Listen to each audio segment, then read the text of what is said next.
Okay, so my friend Greg sent me some footage of him grinding down a basement floor that had paint on it to get ready to install a flooring product. Could either be a porcelain tile, ceramic tile, a carpet, vinyl, or even paint the floor. You need to prep the floor to get it ready to install the products. The pores needs to be opened up so that they will, whatever product you're installing will bond to the concrete. So I'm going to let Greg take us through how we did this. I'm going to leave all his information in the description below, and I hope you enjoy the video. So as always, don't forget to subscribe, leave your comments in the comment section, and check me out on Patreon. I'll leave some relevant links in the description as well. Thanks for watching, and let's see how Greg attacks this concrete floor.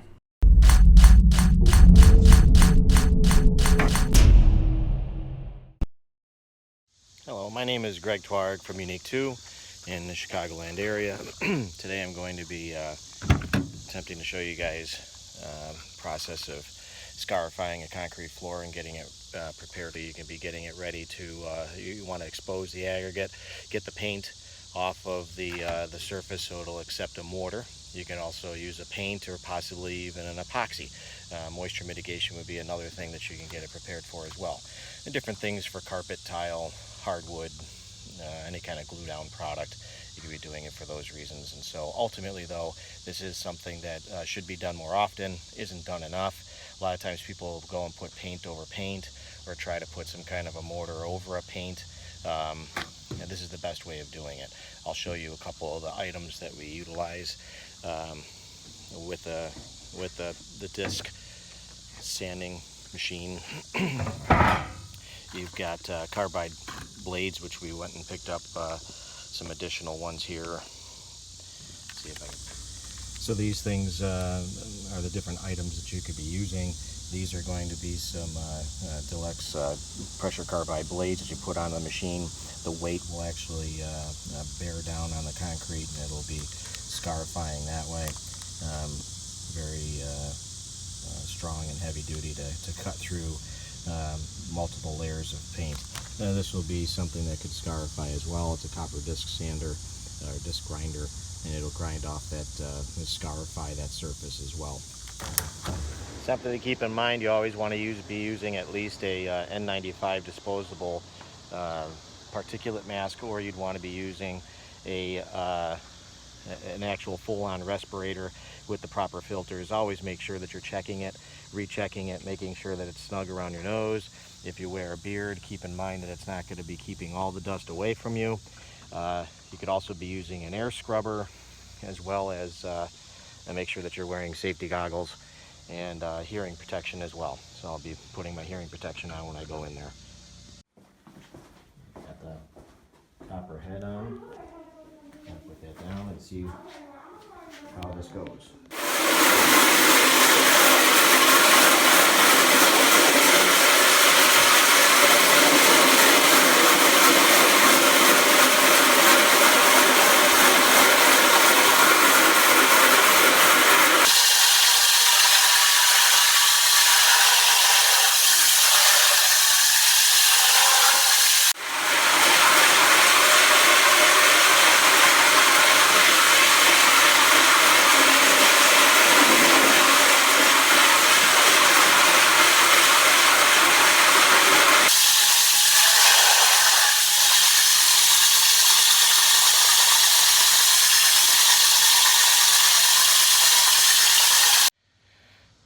As we were running through the floor this morning and into this afternoon, we were just realizing that some of the areas, because of the different types of paint and different types of density of the concrete, that it was, you know, some grinders and some of the pads were grinding away the paint better than others. So we just find our areas of certain layers of paint, then attack it with that particular blade, and then go back over it with the coarser grit. Only because sometimes, believe it or not, the coarser grits would actually glance off of or get gunked up by the softer paints. And so we got the right combination, as you can see down there, between the two, the copper disc and the carbide bits, that it's now cutting through it pretty quickly and we'll soon be over and through the project and on to the next one. These are new carbide bits, and there's no different course from one to the other, is there? No. It's all just either you got a carbide. There you go.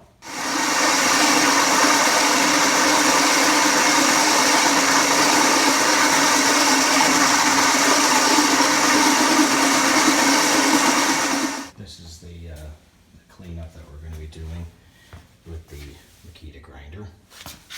It's a right angle grinder hooked up to a shroud. Real quick, just show you. It's got some teeth to it, so that'll grind through the paint on the floor that we weren't able to get with the larger orbital grinder, orbital sander. We weren't able to get back there, so we should be able to get back there with myself and that. It's hooked up to a Oneida dust deputy and a rigid portable vac. You know, you can get into HEPA vacs and those kinds of things, but for right now, for this small project, this should be sufficient. It's in a basement area, in a living space.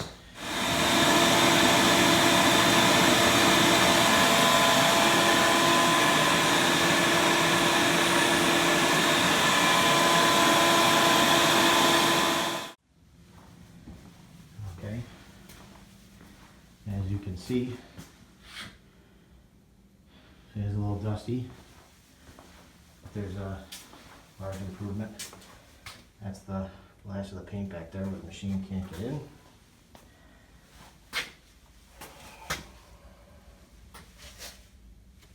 So be prepared for some dust containment. You need to have either an air scrubber, or you can have a couple of those dust deputies in tandem. It'll eliminate a lot more of that dust.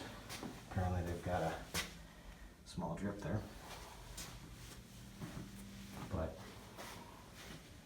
it's been largely improved upon with all the different layers that were in here. This is not just a singular layer. There's multiple layers of paint of different types, and so we had ground through the different layers so that you can.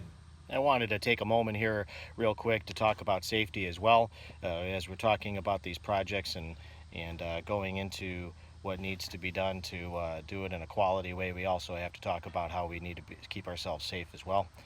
So real quick, go over some different eyewear.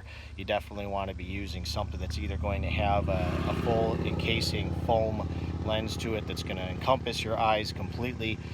Sometimes those will fog up, and so you'll have defogger type films that you could put on that, but mostly what you want to be doing is just wearing something that's going to keep the debris from getting at your eyes, as well as the dust itself, which is you know, important to keep away from your eyes as well. It'll start irritating you over time.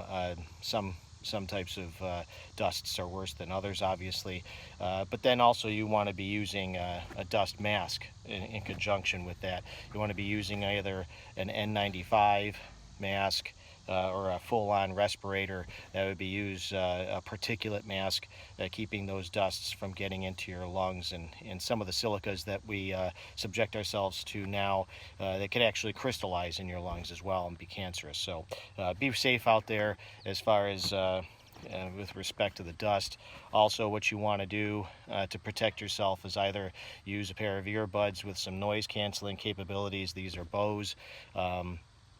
You could use the soft foam types as well. Those are disposable. Or you could do an over-the-ear cup, which would protect yourself as well. You see a lot of your aviator pilots and people that are professional construction will go over the ear as well, so you'll see those large cups that go over it. You really don't want to go with the inexpensive ones that have like a radio antenna to it. That's more of your lawnmower type. The kinds of machinery we're working with, you definitely want to have something that's going to deaden that sound to a level where it's not going to be causing tendinitis or something in your ears later.